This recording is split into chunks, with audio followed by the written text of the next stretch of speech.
Amada Iglesia del Señor, muy buen día. Bien, vamos a dedicarnos, hermanos, en este tiempo a adorar al Señor a través de la exposición y a través de la audición de la palabra. Así que espero que con la lectura que nos acaban de dirigir podamos, hermanos, ubicarnos en la segunda parte de este expositivo de Pedro que comenzamos el domingo anterior, o este nuevo tema, no el expositivo, sino el tema que comenzamos sobre el templo inderribable. Hoy vamos a ver la segunda parte, hermanos, y quiero que volvamos a mirar allí los versos 4 y 5 para fijarlos en nuestra mente. Dice así, voy a leerlos nuevamente. Primera de Pedro 2, 4 y 5 dice: acercándoos a él, piedra viva, desechada ciertamente por los hombres, mas para Dios, escogida y preciosa. Vosotros también, como piedras vivas, sed edificados como casa espiritual y sacerdocio santo, para ofrecer sacrificios espirituales aceptables a Dios por medio de Jesucristo. Hermanos amados, el domingo anterior, si lo recuerdan, consideramos que la casa de Dios o el templo de Dios es inderribable porque quien la edifica es Dios, no los hombres. Dios y no el hombre. Y esa es la característica de un templo inderribable, hablando de la casa de Dios. Mientras sea Dios quien la edifica, esta casa no va a ser derribada. Pero hicimos una advertencia, que cada iglesia local debe asegurarse de que en verdad está siendo edificada por Dios y no por los hombres. Vimos, hermanos, que la iglesia actualmente es el templo de Dios en el nuevo pacto. Y también, hermanos, que Dios está edificando a su iglesia, pero por medio de una condición. Dios edifica a su iglesia, a su templo, por medio de una condición, y esa condición aparece en el verso 4, ¿recuerdan? Acercándoos a él, piedra viva. Una iglesia que no se acerca a la piedra viva no es edificada por Dios. ¿Y qué significa, hermanos, esta condición?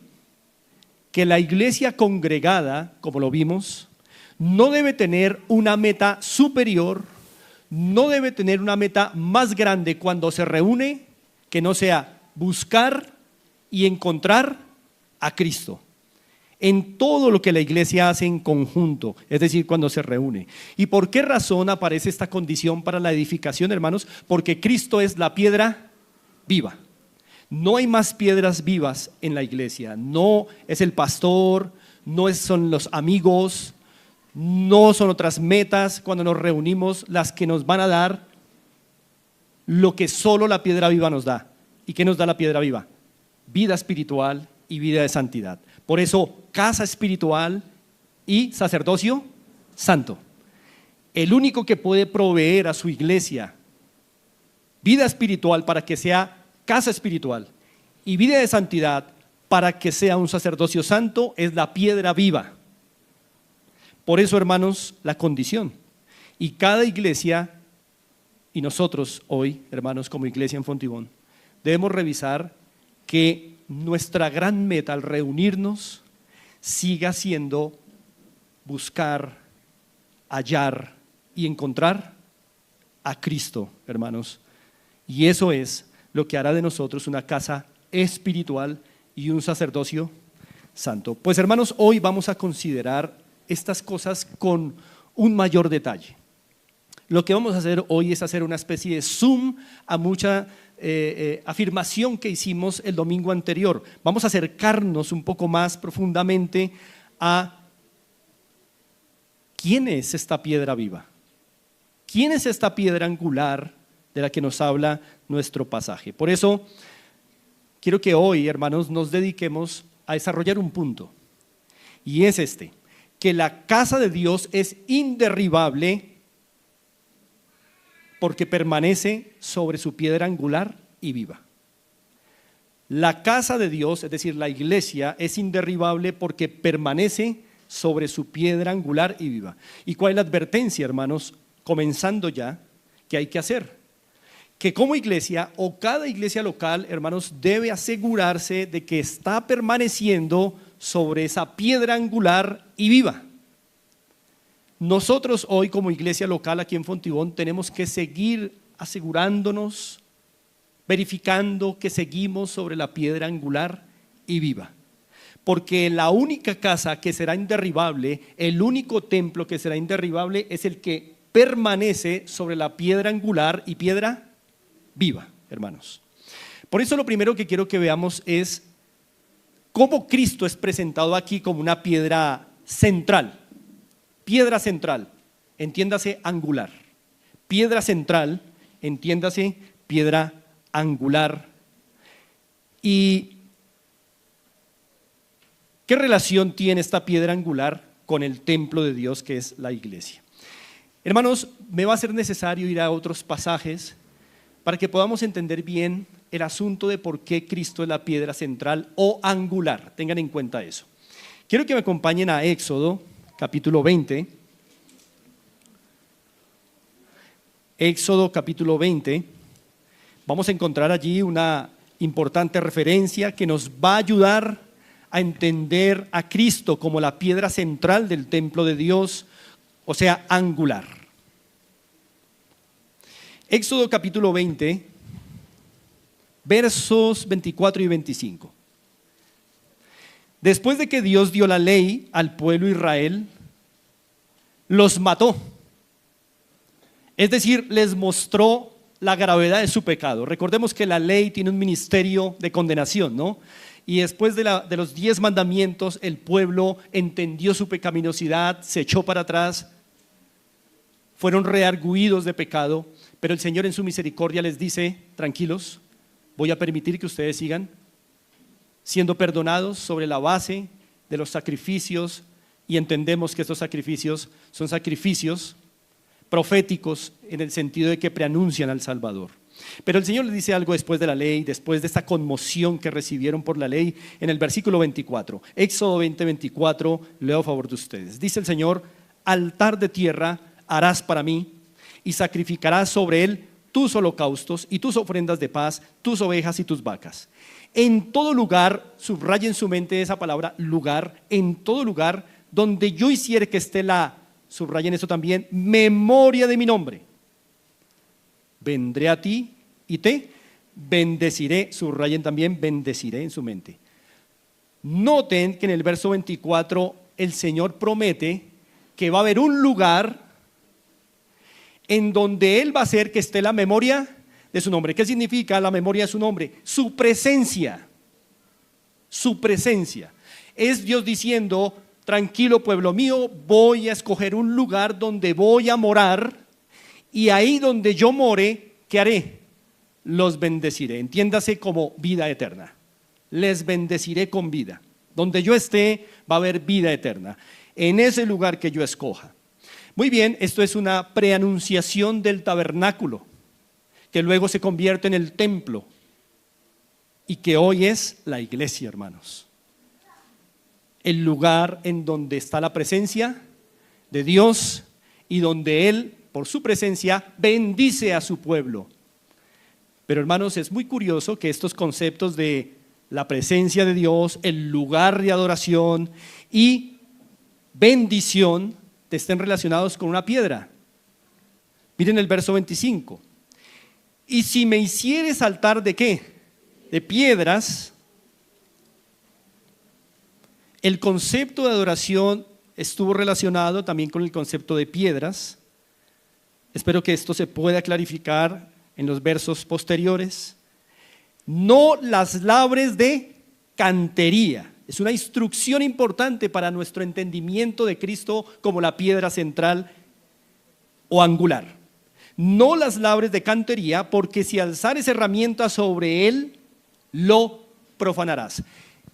La adoración, por alguna razón que espero sea más clara más adelante, está conectada con piedras. Hay una razón por la cual Dios en su pedagogía ha querido conectar piedra con su adoración. Pero Él quiere que la piedra que está involucrada con su adoración no sea tocada o intervenida por mano humana. ¿Se entiende o se deduce de esto, hermanos, que Dios quiere ser adorado donde está su presencia especial sin el ingenio humano? Él no quiere ser adorado con el ingenio humano. No quiere ser adorado con la intervención humana como ingenio que viene del mismo hombre. Dios no quiere la intervención de ninguna herramienta humana, no quiere la intervención de ningún tallado humano, no quiere que el hombre intervenga en su adoración. La piedra tiene que ser en bruto en su adoración. ¿Correcto, hermanos? Ahí vamos bien. Perfecto. Ahora vamos a ir a otro pasaje más adelante en Daniel. Vamos a ir al capítulo 2 de Daniel.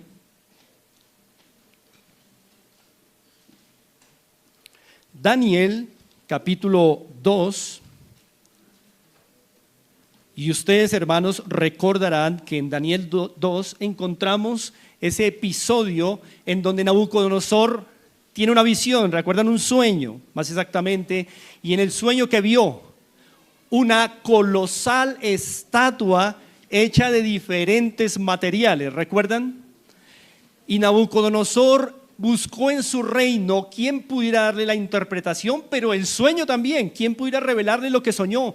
Y sus mismos sabios y magos dijeron: nadie puede hacer esto, danos el sueño y lo interpretaremos. Pero Nabucodonosor dijo: no, ustedes son unos mentirosos. La marca de que ustedes me darán la verdadera interpretación es que me den el sueño también. Y no se halló en el reino alguien así. Solo uno pudo hacerlo. ¿Quién? No fue Daniel, Dios. Porque Daniel dijo: yo tampoco puedo, rey, pero hay un Dios en los cielos que revela los misterios. Y entonces Daniel se presenta y le revela el sueño y su interpretación. Y en esa interpretación, miren lo que dice Daniel en el versículo 44. Dice Daniel a Nabucodonosor, interpretando de parte de Dios, dice Daniel: y en los días de estos reyes, el Dios del cielo levantará un reino que no será jamás destruido, ni será el reino dejado a otro pueblo. Desmenuzará y consumirá todos estos reinos, pero Él permanecerá para siempre. ¿Cuál reino es ese? El reino de Cristo, que actualmente se manifiesta a través de su iglesia en el mundo. Verso 45. Vamos a ver con qué compara Dios el reino de Cristo. De la manera que viste que del monte fue cortada una ¿qué? Piedra, hermanos. Pero una piedra no cortada o no con mano, no fue sacada de su cantera con mano. Hermanos, ¿notan la relación entre Éxodo y este pasaje? Se habla de una piedra no cortada con mano. En Éxodo se nos relacionó esa piedra no intervenida por mano humana en la adoración, y aquí ahora expresamente se nos habla en la interpretación de Cristo. Claro, lo entendemos ahora sí. Cristo es la piedra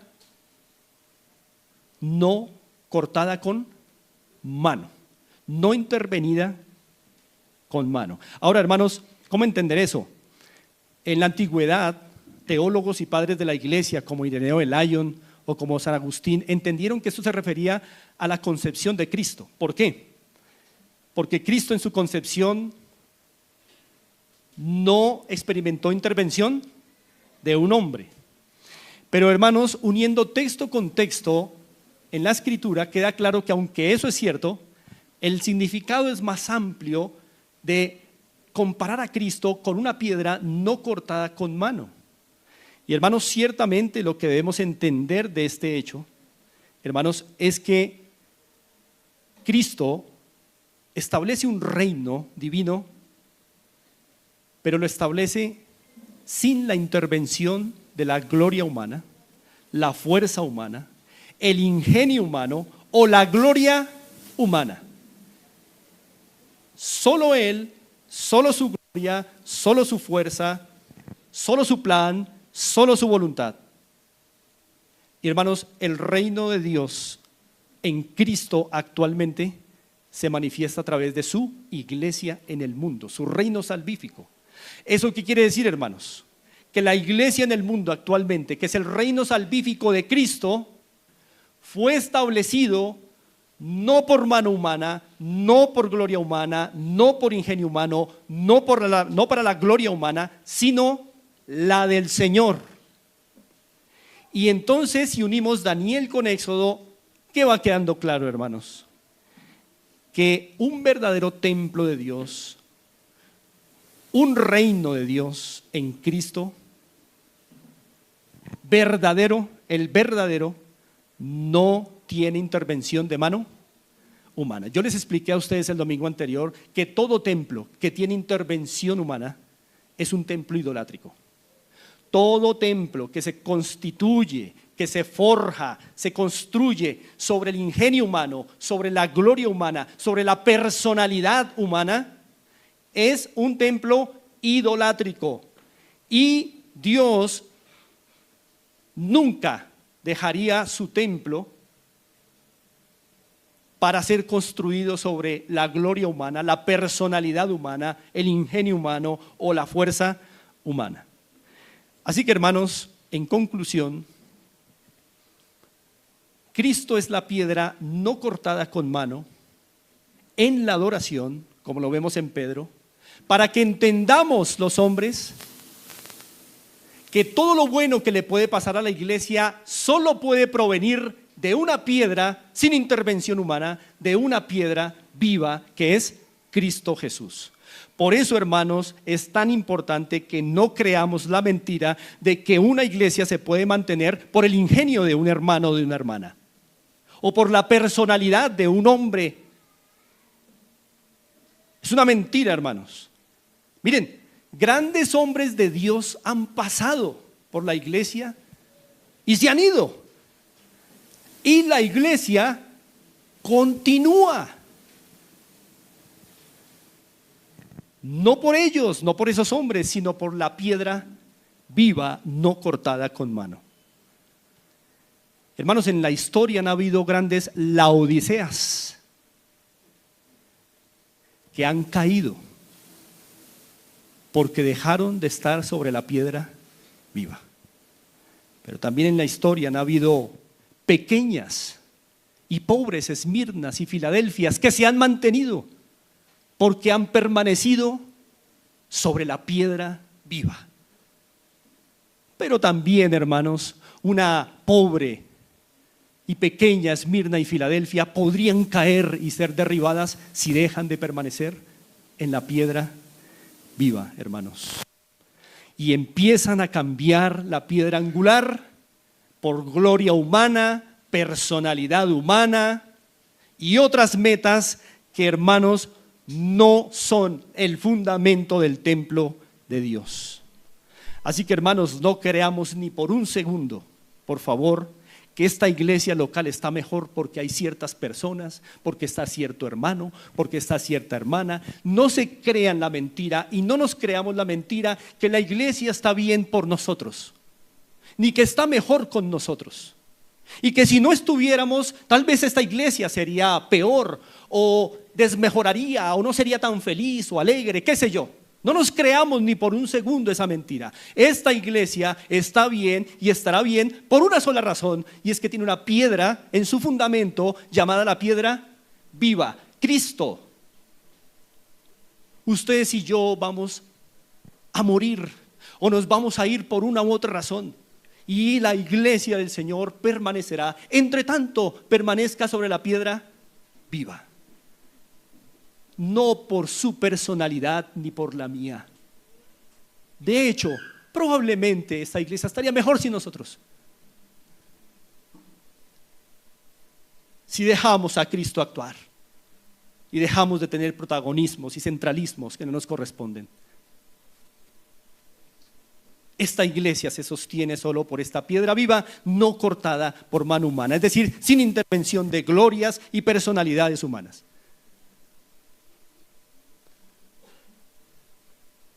Ahora, hermanos, vamos a Hechos, capítulo 17, porque hay un pasaje allí que nos refuerza esta noción.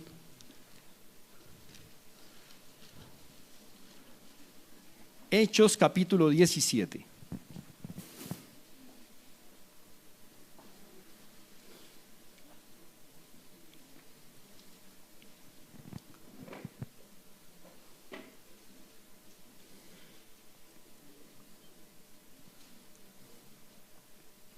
Hechos capítulo 17, versículo 24. Vamos a reforzar con esta palabra, esta idea. Hechos 17, 24 dice así: el Dios que hizo el mundo y todas las cosas que en él hay, siendo Señor del cielo y de la tierra, no habita en templos hechos por manos humanas. No sé cómo ha entendido usted este pasaje hasta este momento, pero tal vez solamente ha pensado que Dios no habita en templos físicos. Eso es cierto, pero no es el todo de la verdad de este verso.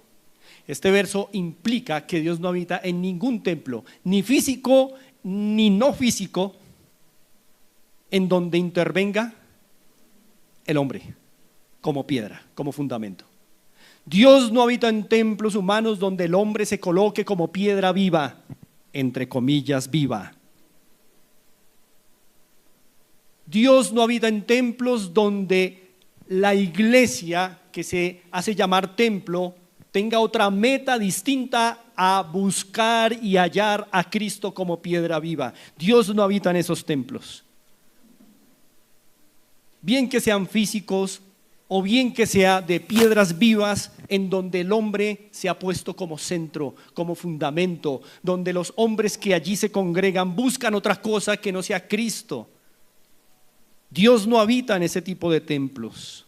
Por eso, hermanos, debemos tener cuidado en nuestros cultos, cada domingo, de no adorar a Dios conforme a nuestros deseos, hacer un Dios conforme a nuestra imagen y semejanza, o presentarnos. Tengamos cuidado de presentarnos aquí con metas distintas, propósitos distintos, a hallar y buscar a Cristo, hermanos, porque Dios no habita en esos templos. Cuidado, hermanos, con buscar algo de nosotros mismos, porque el día del Señor es un día para reposar en el acabamiento del yo. De hecho, hermanos, no vamos a reposar adecuadamente en un día del Señor hasta que no acabemos con el yo, porque es que el yo es tan fatigoso, es tan trabajoso ser yo, que este es un día para acabar con el yo.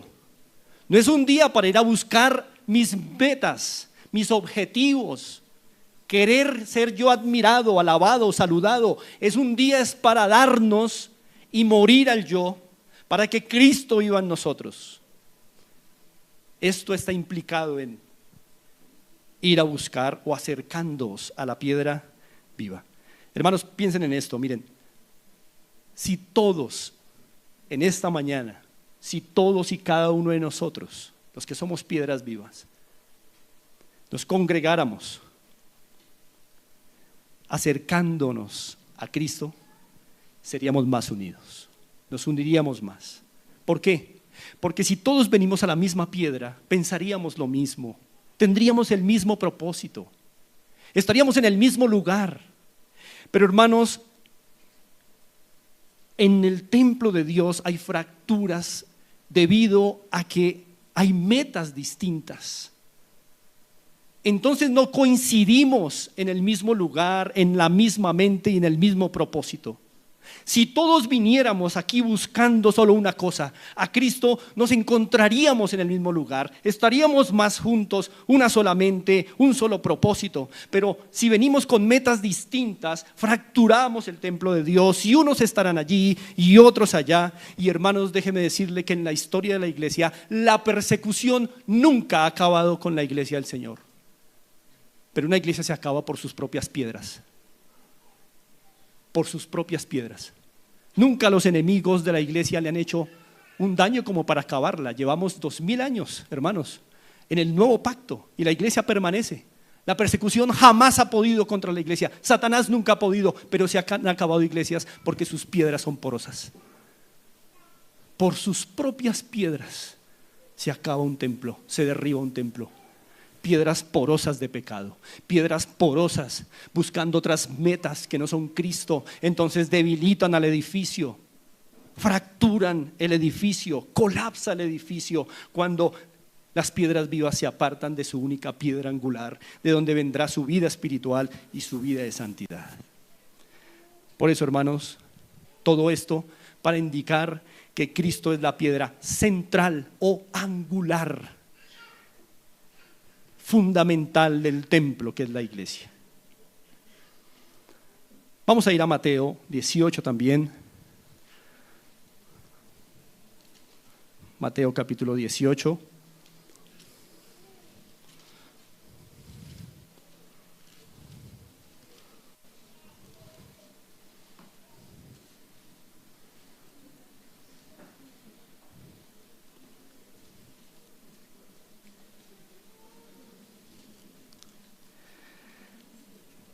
Versículo 20, Mateo 18, 20.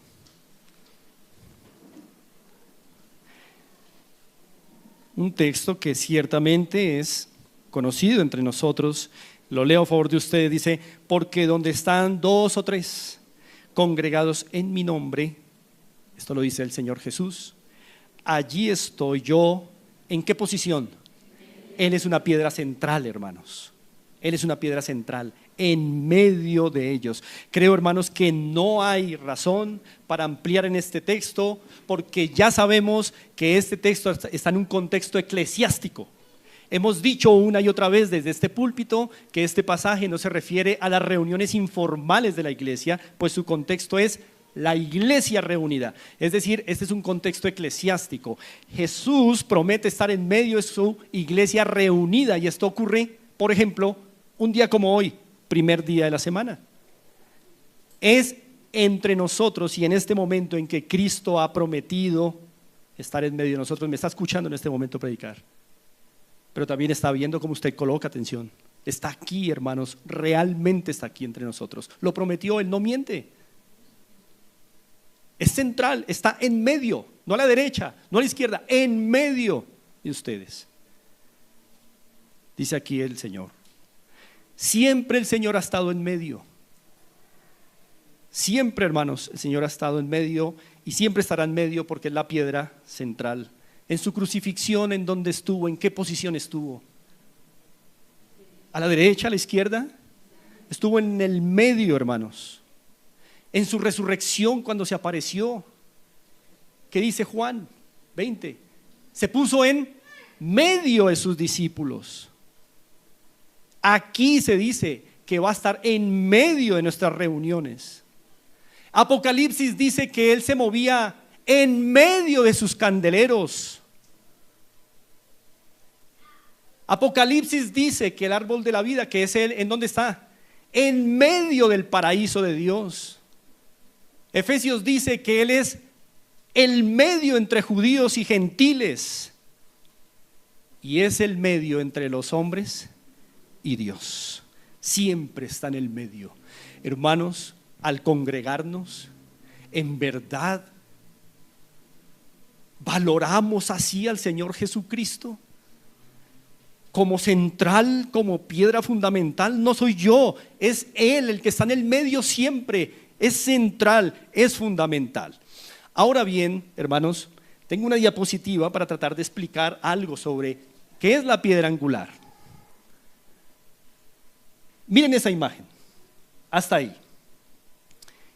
En la imagen que ustedes ven allá pequeña, en ese dibujo, hay 3 tipos de piedra que fueron importantes en las construcciones antiguas y ciertamente en las modernas también. Cuando la Biblia habla de Cristo como piedra angular, quiero que noten en ese dibujo la morada, ¿correcto? La morada. En las Escrituras, a veces Cristo es comparado con la piedra que está allá en anaranjado, pero en nuestro contexto es la morada. Esa es la piedra angular. Y a este lado ustedes ven una foto real de lo que es una piedra angular. Continuemos, Andrew. Esta es una piedra angular. Es una piedra sobresaliente, esquinera, y es una piedra importante por varias razones. Sigamos, sigue y continúa, hasta ahí. La piedra angular siempre ha tenido, hermanos, tres características importantes, y es que primero es una piedra de inicio. Eso quiere decir que ese edificio no comenzó por otro lado que no sea por ahí. Segundo, que es una piedra de orientación. Dependiendo los ángulos o el ángulo de esta piedra, así irán las paredes. En esa orientación, como se coloque la piedra angular, así el templo va a quedar en esas direcciones. Pero también es una piedra de estabilidad. Esa piedra fuerte, esquinera, va a darle estabilidad a las dos paredes que está uniendo. Hermanos amados, eso es Cristo para esta iglesia. Esta iglesia no la fundaron misioneros, si bien fueron instrumentos valiosos. No la fundamos los pastores. Esta iglesia, hermanos, se estableció sobre una piedra angular cuando Dios quiso colocarla aquí, Cristo Jesús. Y es Cristo Jesús el que le está dando orientación y puede darle orientación correcta a esta iglesia para hacerla una casa espiritual y un sacerdocio santo. Solo Él, hermanos. Pero también es la piedra que sigue dándole estabilidad. No usted con su personalidad, no usted. Si usted no estuviera, todavía sigue esta iglesia. Si yo no estuviera, sigue esta iglesia. Nadie es imprescindible, hermanos, pero hay una piedra que si se quita, se derrumba el edificio. No es el pastor, no es el hermano más gentil de la iglesia, es Cristo, hermanos, porque su templo no está fundamentado sobre lindas personalidades y sobre dones y talentos. No, hermanos, esto no es el fundamento de la iglesia, es la piedra viva. El inicio de la iglesia, quien orienta a la iglesia y quien le da estabilidad a la iglesia.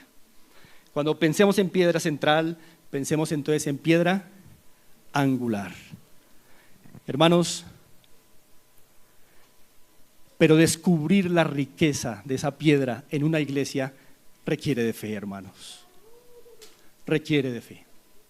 Por eso, hermanos, como iglesia, muchas veces no hemos salido consolados de aquí, ni fortalecidos, ni amando más al Señor, porque no hemos visto esa piedra angular por fe.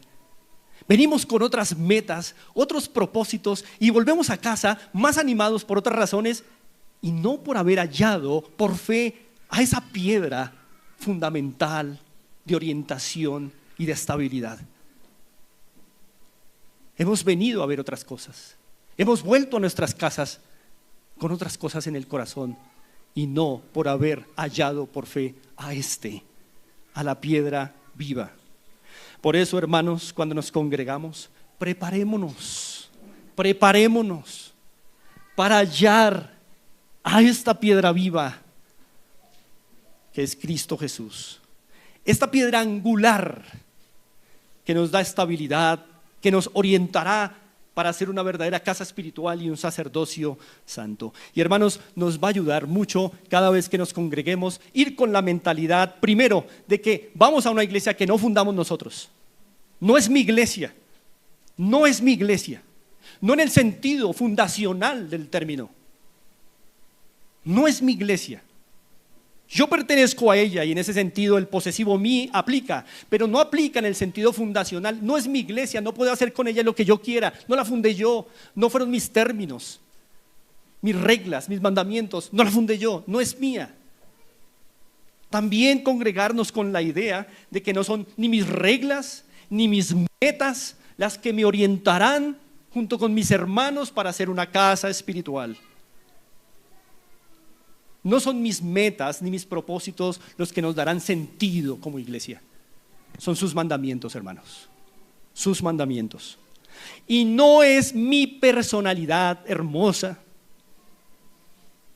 ni lo chévere que soy en la iglesia, ni lo imprescindible que soy en la iglesia, ni mis deseos, ni mis dones, ni mis habilidades, lo que le da estabilidad a la iglesia, hermanos.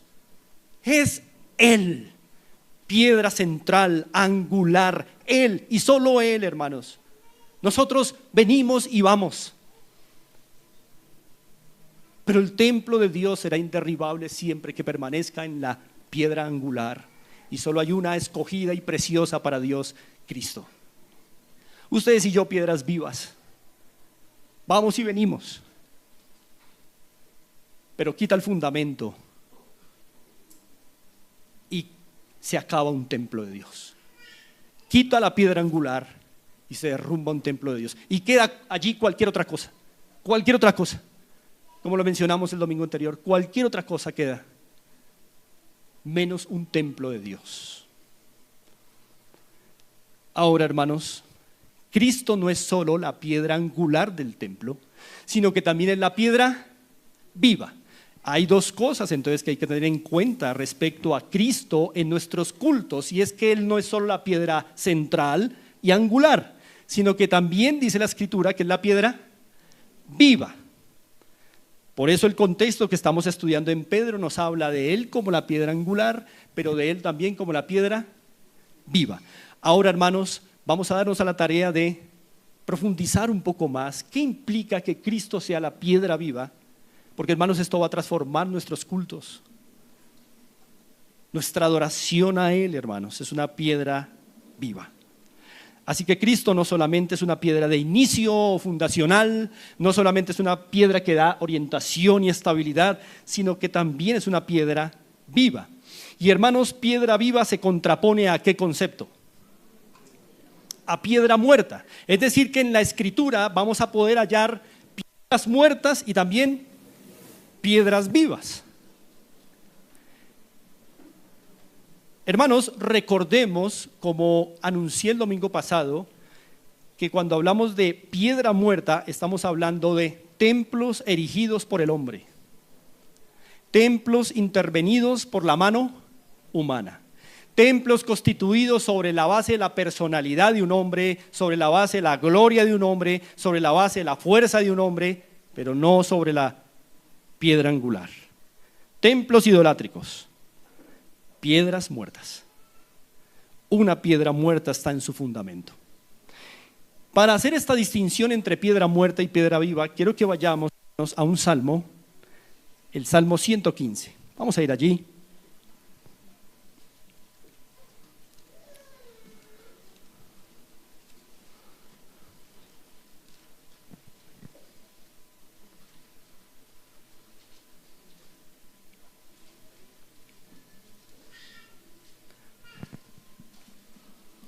Salmo 115. Se titula en Reina Valera, Dios y los ídolos. Dios y los ídolos.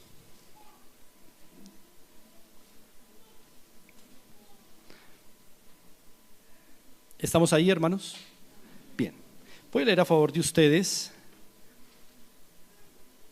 y vamos a ir haciendo algunas observaciones.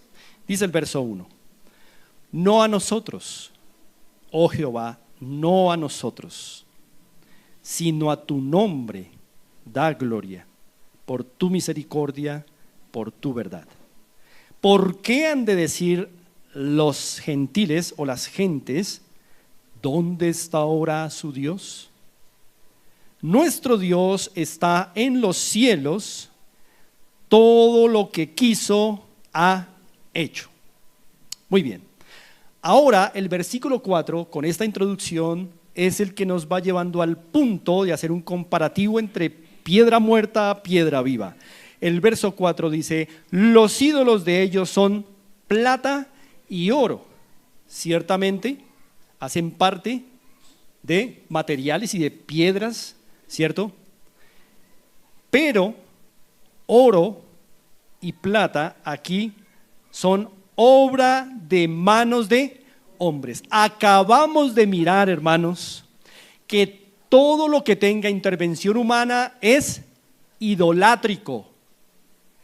Todo templo que tenga la intervención del hombre, el hombre trabajó, el hombre esculpió, el hombre metió su ingenio, su personalidad, el hombre metió lo suyo, este ya no es el templo de Dios, este es un templo idolátrico, y por eso los ídolos son obra de manos de hombres, y Cristo precisamente es una piedra no cortada con mano.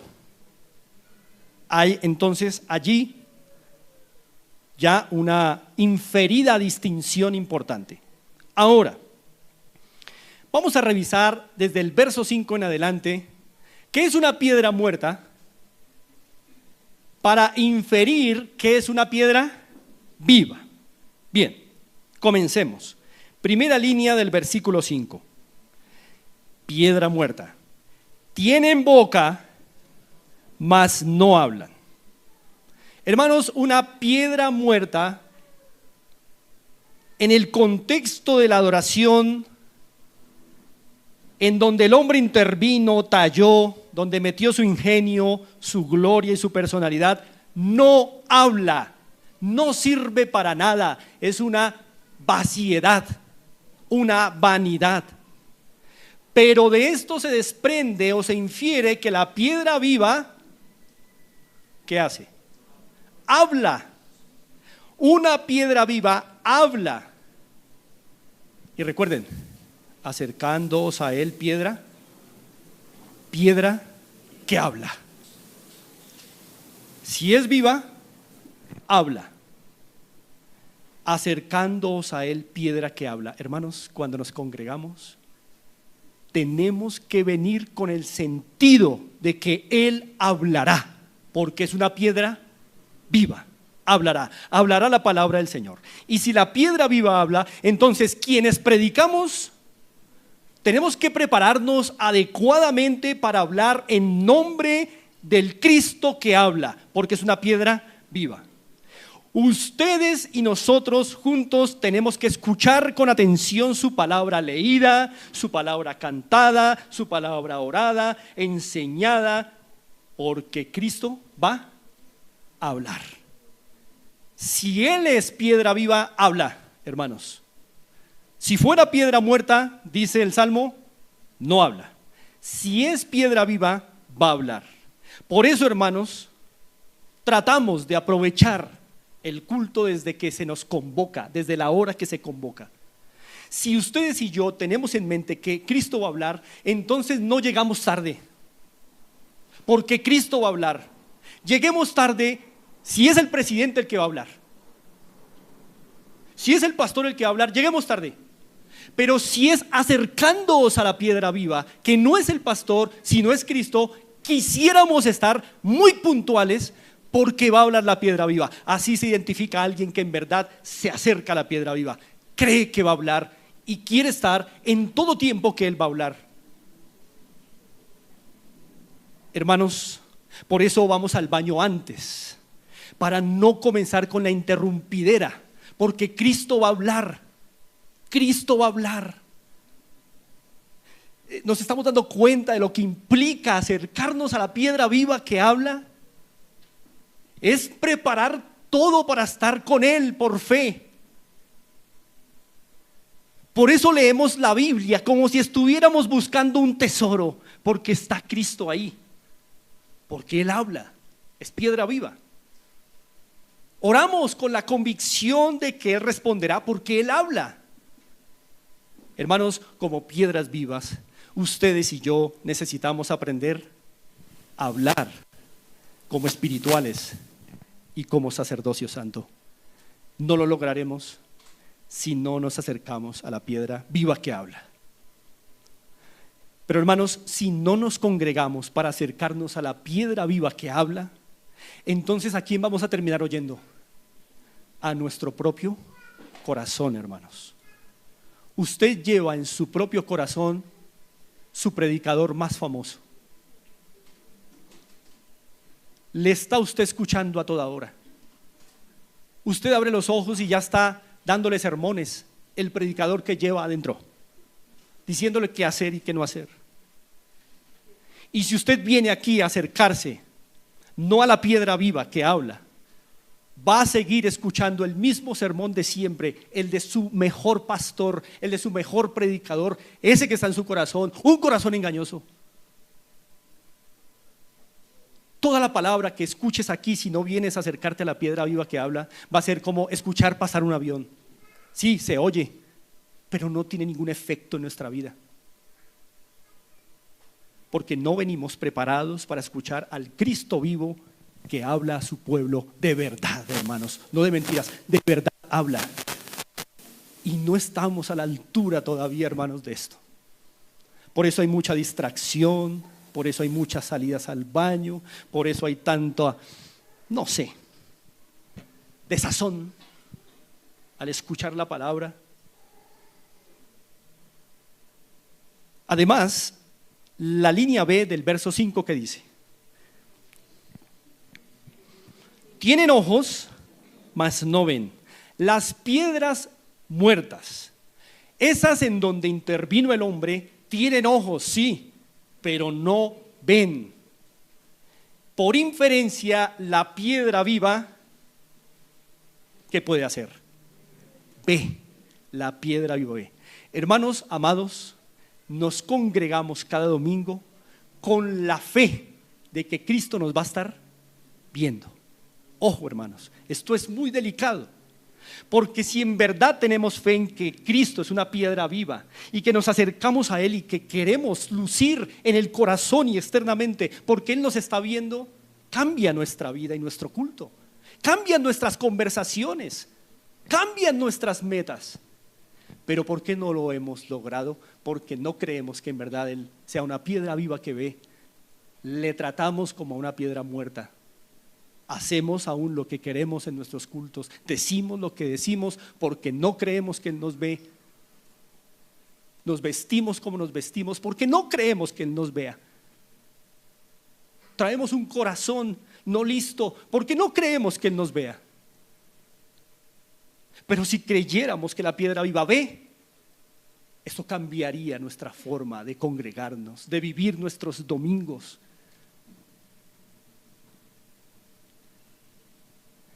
Hermanos, por eso es importante al congregarnos preparar nuestro corazón, porque los hombres no lo ven, pero Cristo es una piedra viva que ve. Él ve lo que hay en nuestro corazón, nuestras intenciones y metas. ¿Por qué nos congregamos? Él lo está viendo. Es mejor no tener problemas con Él, hermanos. Revisemos que al participar en la cena, la piedra viva nos está viendo, y revisemos que la tomemos estando en paz con los demás hermanos. Tal vez los demás no nos verán, pero Él ve, porque es una piedra viva. Él ve nuestro corazón. Cuidamos nuestra manera de vestir al congregarnos, porque Él ve. No nos vestimos para el hombre, nos vestimos porque Él ve de la manera más adecuada para su adoración. No para que el hombre me mire y me vea, sino la más adecuada para Él, porque ve, es una piedra viva. Por eso, hermanos, necesitamos, como piedras vivas que somos, aprender a ver como Él ve, espiritualmente y santamente. No lo lograremos si no nos acercamos a la piedra viva. Hermanos, si no nos congregamos para acercarnos a la piedra viva que ve, entonces terminaremos congregándonos para ser vistos por los hombres. Si no nos congregamos con el propósito de acercarnos a la piedra viva que ve, entonces terminaremos buscando que sean los hombres los que nos vean. Y no vamos a poder adorar con libertad, hermanos, porque luciremos y actuaremos es para que el hombre nos vea, no para que el Cristo que ve nos vea. Y hermanos, no venimos preparados muchas veces en cuerpo y alma para que Él nos vea, sino para que los hombres nos vean. Este es un templo que podría colapsar si sigue así. Este que estoy colocando en la ilustración. Que no seamos nosotros, hermanos, ese templo. El verso 6 sigue diciendo en la primera línea: de las piedras muertas, orejas tienen, mas no oyen. De lo que se infiere, hermanos, que la piedra viva oye. Y nos congregamos, hermanos, con la mentalidad de que vamos a un Cristo que nos va a oír. Oye todo lo que decimos. Oye esta predicación. Oye nuestras conversaciones en los almuerzos. Oye lo que estamos diciendo en silencio en nuestro corazón en este momento. Está oyendo en medio de nosotros. Lo oye todo. Es una piedra viva, no es muerta. Deberíamos, hermanos, tener una gran medida de temor de lo que decimos, si creemos que Él oye. Y oye de una manera, hermanos, que lo que pensamos es tan claro como lo que decimos a sus oídos. Por eso, hermanos, deberíamos cantar con alegría y ánimo, porque Él oye nuestros cánticos. Por eso deberíamos orar con sinceridad y fervor de corazón, porque Él oye como piedra viva. Deberíamos pedir conforme a su voluntad, porque Él está oyendo nuestras peticiones. Deberíamos controlar meticulosamente los temas de nuestras conversaciones, porque Él oye. Deberíamos escoger cuidadosamente las palabras que hablamos, porque Él oye, es una piedra viva. Pero si no nos congregamos para acercarnos a la piedra viva que oye, hermanos, vamos a terminar hablando nuestras propias palabras, hablando como Andrés, con el lenguaje de Andrés, con los pensamientos de Andrés, la voluntad de Andrés y de cada uno de los que pertenecemos a esta iglesia. Si no nos acercamos para presentarnos a la piedra viva que oye, entonces vamos a terminar hablando a nuestra manera. Y esto es un templo en donde el hombre interviene. Tengamos cuidado, hermanos. Luego, la línea B del verso 6 dice: de las piedras muertas tienen narices, mas no huelen. Las piedras muertas no pueden oler. De lo que se infiere que la piedra viva puede oler un culto, hermanos. Tiene el único y mejor olfato para saber qué tipo de culto se le está rindiendo. Él tiene olfato, nosotros no. A nosotros nos parece a veces que huele a bueno el culto, pero Él sí sabe. Él tiene un olfato único como piedra viva. Él huele qué tipo de culto le estamos ofreciendo. Sabe qué estás pensando cuando cantas. Sabe si le estás cantando a Él o mientras estás cantando estás pensando en tus negocios. Él lo sabe. Huele la adoración que le rendimos. No podemos engañarlo. Por eso, hermanos, es que si Él percibe olor como piedra viva, entonces procuramos elevarle una adoración que huela a verdad, a sinceridad, a santidad y a concentración, porque Él huele. A no ser que creamos que Él no es una piedra viva y que tengamos otras metas. Por eso, hermanos, nos dedicamos a hacer buenas obras entre nosotros aún en el día del Señor. Y a dar más que a recibir, porque la prosperidad de un hombre no se mide por lo que tiene, sino por lo que da, para que huela en olor grato a Él. Por eso procuramos fortalecer nuestra unidad cada domingo, para que le huela delicioso a Él la unidad. A Él le huele delicioso la unidad, pero le huele a podrido la división y la fracturación de su templo. Por eso procuramos la unidad, porque es un aroma que Él percibe grato. Necesitamos adquirir ese olfato de Cristo, hermanos, nosotros. ¿Cómo lo lograremos si no nos acercamos a la piedra viva, de donde viene nuestra vida?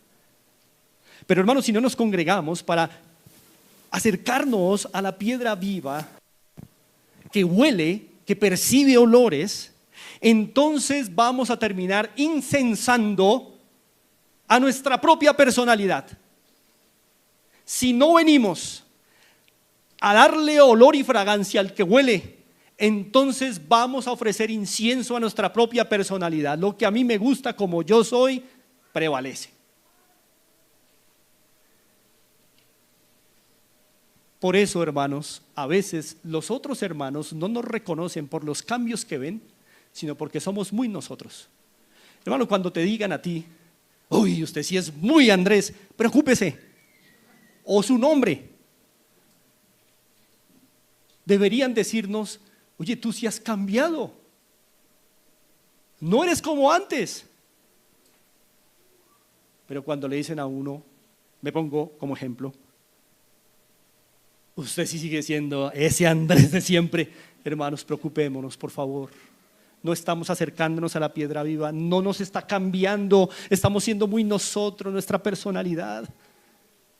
Estamos incensando a nuestra personalidad, hermanos, en los cultos, porque no nos acercamos a Él que huele. Él huele nuestra adoración, Él huele nuestro acabamiento. Si morimos a nosotros, Él huele eso, nuestro propio sacrificio, el del yo, Él lo huele grato. Pero nosotros mismos, sin morir, olemos a podrido delante de Él, hermanos. Entendamos que no hay nada bueno en nuestra personalidad.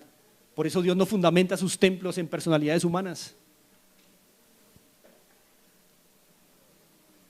El verso 7, en la primera línea, dice, de las piedras muertas, manos tienen, mas no palpan. De lo que inferimos, hermanos, que Cristo en el templo, ¿qué hace? Palpa, toca, trabaja, actúa porque está vivo, hermanos. ¿Has sentido en un culto como Él te toca en el corazón? ¿Has sentido cómo mete sus manos y revuelve en tus pecados? ¿Has sentido en un culto cómo Él penetra con su mano y duele cuando toca las fibras profundas de nuestro corazón para sanarnos? Ese es un Cristo vivo. Palpa. Las piedras muertas no lo hacen. Pero a veces salimos igual de los cultos, sin haber sido tratados por el Señor, porque no venimos con la fe de que Él palpa en sus cultos. Él toca, trabaja, actúa, mete su mano en nuestro corazón y en nuestra conciencia y en nuestra mente y nos transforma, nos hiere, nos sana, nos restaura. Si al final del domingo no podemos comprobar esto, tenga por cierto, hermano, que no te acercaste a la piedra viva. Si es la piedra viva a la que te acercaste, te palpa, te toca. Se mete en tu conciencia, en tu mente, en tu corazón. Hiere, sana, acaba y restaura. Ese es un Cristo vivo, hermanos, en un culto. Cuidado con los cultos formalistas. Cuidado con Sardis, como nos predicó el pastor Jaiber.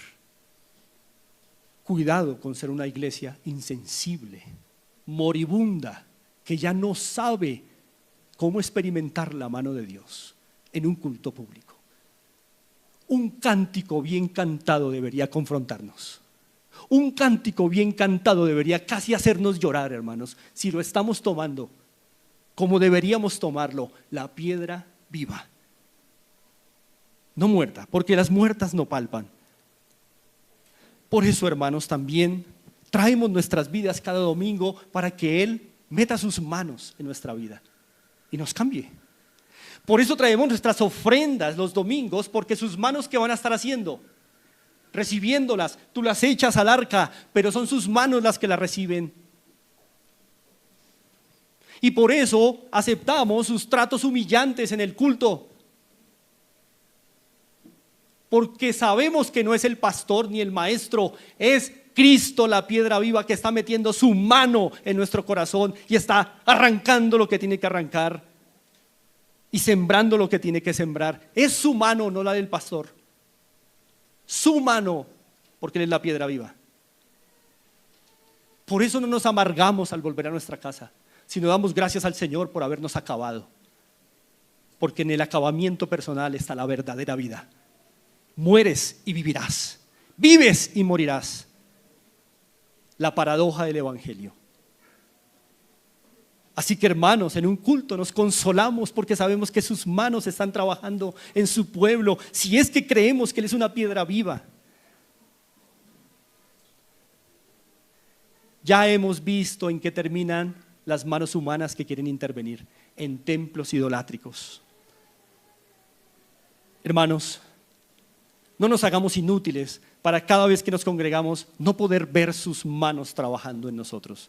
Pero si tú te preparas a congregarte ante una piedra viva y acercarte a la piedra viva, de seguro te va a tocar. De seguro sus manos van a entrar.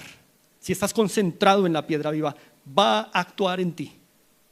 Pero si estás con otra meta en tu cabeza, no te va a tocar, porque Él prometió edificar a una iglesia que se acerca a la piedra viva. Amado hermano, si vuelves igual a casa cada domingo, si sigues siendo muy tú, preocúpate, no te estás acercando a la piedra viva. Una que oye, ve, habla, palpa.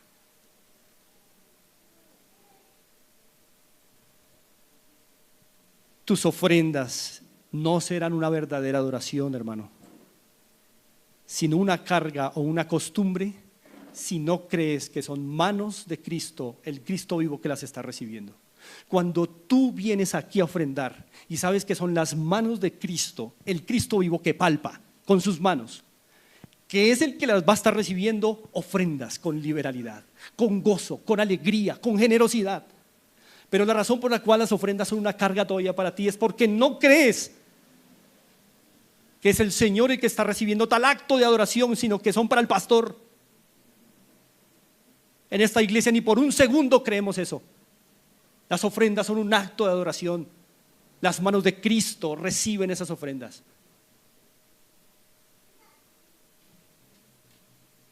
¿Cuánto nos falta, hermanos, entender lo que implica una piedra viva en un templo de Dios? Ahora, la línea B del verso 7 dice: tienen pies, mas no andan. Tienen pies, mas no andan. De lo que se deduce que la piedra viva camina en su templo. Y hermanos, camina entre nosotros, nos cuida, nos supervisa, nos vigila. Hermanos, cuando uno viene con esa perspectiva, a uno no debería darle miedo. A uno no debería darle miedo desconcentrarse de un culto por el hermano que está al lado. A uno debería darle terror desconcentrarse de un culto porque Cristo está ahí, piedra viva caminando. Cuando tú estás en medio de un culto y te desconcentra el pajarito que pasó, ahí está Cristo frente a ti. Tal vez viendo contigo el pajarito.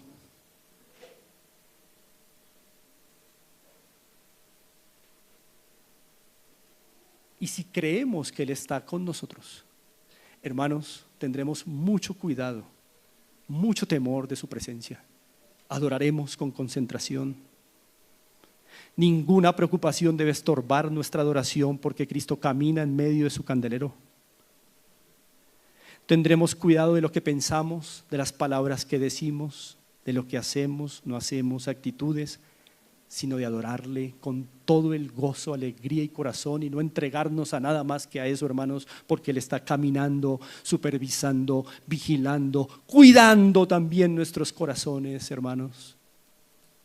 Es precioso también vernos adorando en verdad al Señor y saber que Él está caminando y que está recibiendo esa adoración. Hermanos amados,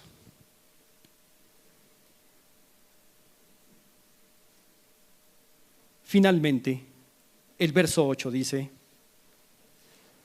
semejantes a ellos son los que los hacen y cualquiera que confía en ellos. Traducción: tu adoración y la mía reflejan a qué piedra servimos. Si es una adoración muerta, fría, indolente, sabemos a qué piedra estamos adorando. Porque un principio bíblico es que uno termina pareciéndose al Dios que adora.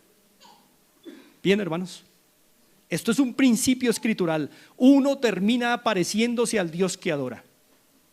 Y si el Dios que adora es una piedra muerta, así es tu adoración: frívola, desganada, lánguida, pobre.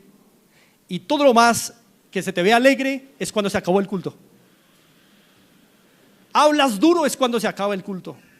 Hablas con ganas es cuando se acaba el culto. Pero en los cultos no. No hay cánticos con fuerza al Señor. No hay oraciones fervorosas. Pero el fervor y la voz grande y gruesa es para el tiempo en que se acabó el culto, el de la dispersión. ¿Qué tipo de piedra adoramos, hermanos? Pero el Cristo de un templo verdadero de Dios es una piedra viva.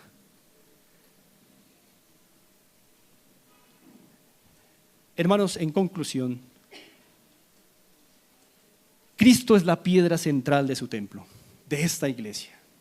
Es la piedra que fundó esta iglesia.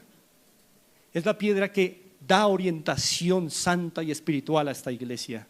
Y es la piedra que da estabilidad. No tú ni yo. No tú ni yo, hermano. Por eso asegurémonos que nuestros cultos y nuestra vida de iglesia todavía está sobre la piedra central o angular.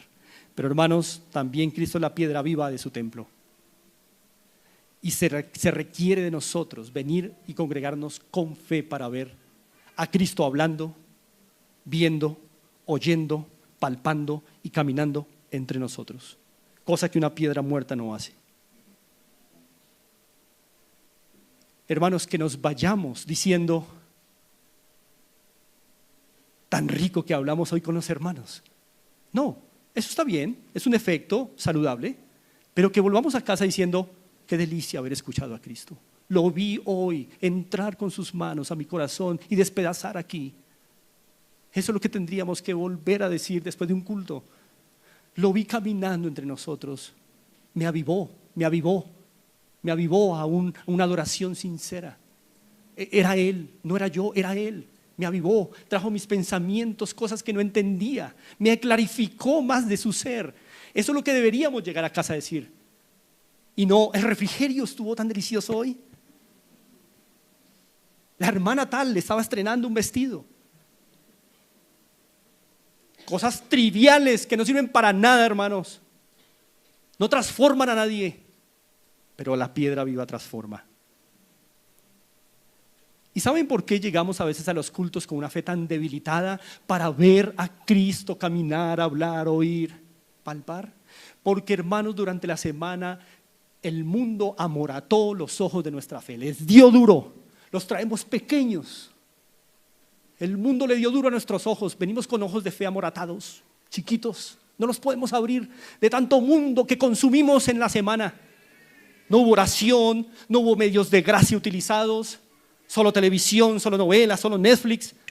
Esto, hermanos, amorata a los ojos de nuestra fe y nos traen a un culto debilitados, con ojos pequeños para ver a Cristo. Pero estos físicos grandotes, para ver los errores, para ver los males, para ver si me adoraron, si no me adoraron, si me saludaron, si no me saludaron, con estos. Pero los ojos de la fe amoratados de tanto golpe durante la semana del mundo, le dejamos vencernos en la batalla de la fe. Hermanos, preparémonos para nuestros cultos y que esta iglesia, hermanos, permanezca. No necesariamente en Villemar. Quiero que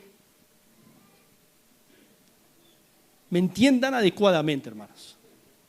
Cuando me refiero a que una iglesia debe permanecer, no me refiero a que permanezca en este lugar, exactamente. Si permanece aquí, magnífico. Que permanezca es que las piedras vivas permanezcan sobre la piedra angular y viva. Porque, hermanos, podríamos seguir aquí 100 años pero en uno ser otra cosa menos un templo del Señor. Cuidado. He conocido iglesias que comenzaron en ese lugar siendo iglesias verdaderas y ahora son otra cosa. Ahora son una empresa. Ahora son una sinagoga de Satanás. ¿Por qué? Porque como le pasó a la Odisea, se bajó de la piedra angular, sacaron la piedra angular y después la piedra angular llega a golpear y dice: quiero tener comunión con ustedes. Hay iglesias que sacan a Cristo de su comunión y se amañan tanto con la comunión entre ellos y con sus buenas cosas que de repente sacan a Cristo. Se amañan tanto con el mundo y que les va bien que sacan a Cristo. Hermanos, que no nos pase eso, porque entonces el Señor tendrá que decir: no quedará allí piedra sobre piedra que no sea derribada, y sería una vergüenza, pero el que en él creyere no será avergonzado. Así que, hermanos, este templo permanecerá si sigue acercándose a la piedra viva y se mantiene sobre la piedra angular. Oremos. Señor, estamos agradecidos en esta tarde por habernos dado en tu templo una única piedra preciosa, escogida, viva y angular, sobre la cual, Señor, veremos más y más de la vida espiritual y de santidad que tienes para nosotros en Cristo. Enséñanos, Señor, a aprovechar, a ser sabios para acercarnos a esta piedra viva en nuestros cultos. Eso te pedimos en Cristo. Amén. Muchas gracias, hermanos. Continuamos adorando al Señor.